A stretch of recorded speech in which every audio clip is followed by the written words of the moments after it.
নমস্কার বন্ধুরা, lazy cook চ্যানেলে আপনাদের সকলকে স্বাগত। আজ খুব সুস্বাদু একটা রেসিপি নিয়ে চলে এসেছি।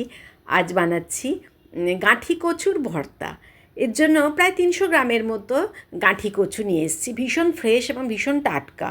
আর নিয়েছি এখানে একটা মাঝারি সাইজের পেঁয়াজ আর দুটো শুকনো লঙ্কা আর 10 থেকে 12টার মতো রসুনের কোয়া। প্রথমে আমি এই গাঁঠি কচুগুলোকে খুব ভালো করে ধুয়ে প্রেশার কুকারে একটা সিটি বাজা অবধি সেদ্ধ করে নিলাম। বন্ধুরা প্লিজ পুরো ভিডিওটা দেখবেন, যদি ভালো লাগে প্লিজ একটু লাইক কমেন্ট শেয়ার করবেন। আর নতুন বন্ধুদের বলছি, যদি ভালো লেগে থাকে প্লিজ আমার চ্যানেলটাকে একটু সাবস্ক্রাইব করবেন। কচু একটা সিটি বাজা অবধি খুব ভালো মতো সেদ্ধ হয়ে গেছে। এবার সব কচুগুলোকে নামিয়ে ভালো করে আরেকবার ঠান্ডা জলে ধুয়ে খোসা ছাড়িয়ে রাখলাম। একটা কাঁটা চামচের সাহায্যে আমি ভালো করে এগুলো চটকে নিলাম, কারণ বেশ গরম, হাত দিয়ে করা যাবে না। এখানে 10 থেকে 12 কোয়া রসুন আর একটা মাঝারি সাইজের পেঁয়াজকে একটু কুচি করে নিয়েছি। এবার কড়াইতে 1 চামচের মতো আমি সর্ষের তেল গরম করতে দিলাম। এবার দিয়ে দিলাম হাফ টিস্পুনের মতো কালো জিরে।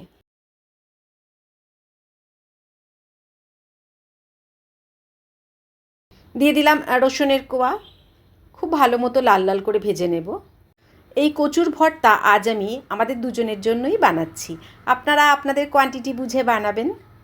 রসুনের কোয়া একটু লাল লাল করে ভাজা হয়ে গেলে এবারে এতে যোগ করে দেব কেটে রাখা পেঁয়াজ। পেঁয়াজটাকেও আমি এইভাবেই লাল লাল করে ভেজে নেব।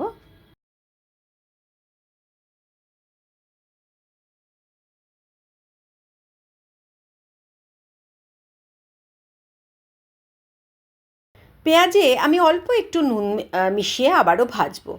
নুন মেশালে পেঁয়াজটা তাড়াতাড়ি নরম হয়ে যাবে।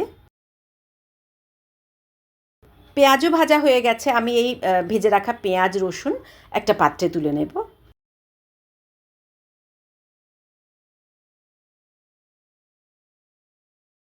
কড়াতে আবারও এই হাফ চামচের মতো আমি একটু তেল দেব, আবারও সর্ষের তেল দেব।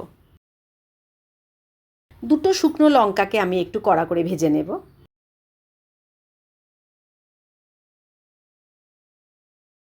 শুকনো লঙ্কা ভাজা তুলে নিয়ে বাকি তেলে সেদ্ধ করে রাখা, চটকে রাখা যে কচু আমি অল্প একটু নাড়িয়ে নেব। এখানে 2 থেকে 3 মিনিটের মতো নাড়াবো, যাতে আঠা আঠা ভাবটা অল্প একটু চলে যায়।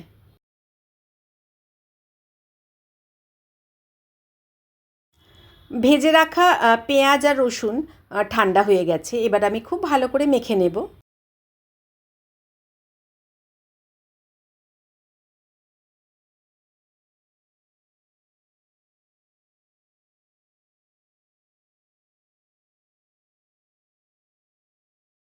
এবারেতে বেশ কিছুটা ধনেপাতা কুচি মেশাবো আর স্বাদ মতো নুন দেব।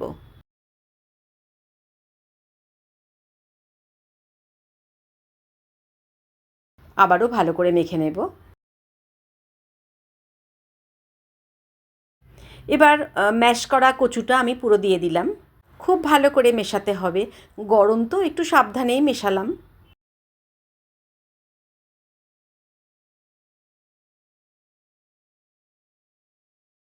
এবার দিলাম একটা কাঁচা লঙ্কাকে কুচি করে রেখেছি, সেই কাঁচা লঙ্কার কুচি আর 2 চামচের মতো কাঁচা সর্ষের তেল দিয়ে আবারও মেখে নেব।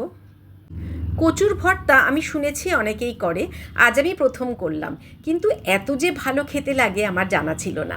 পুরো গরম গরম ভাতের সঙ্গে এই কচু ভর্তা হলে যেন আর কিছুই চাই না। মোটামুটি মাখানো রেডি হয়ে গেছে। এবার একটা ছোট বোলের মধ্যে আমি ট্রান্সফার করব। শেষে ওপর থেকে আরও 1 চামচ কাঁচা সর্ষের তেল ছড়িয়ে দেব, আর একটা কাঁচা লঙ্কা আমি ওপর থেকে রেখে দেব। আজকের এই রেসিপি যদি ভালো লেগে থাকে বন্ধুরা প্লিজ একটু কমেন্ট বক্সে জানাবেন। নতুন বন্ধুরা প্লিজ আমার চ্যানেলটাকে একটু সাবস্ক্রাইব করবেন। আজকের মতো এখানেই শেষ করলাম, আবার কাল একটা নতুন রেসিপি নিয়ে আপনাদের সামনে হাজির হব।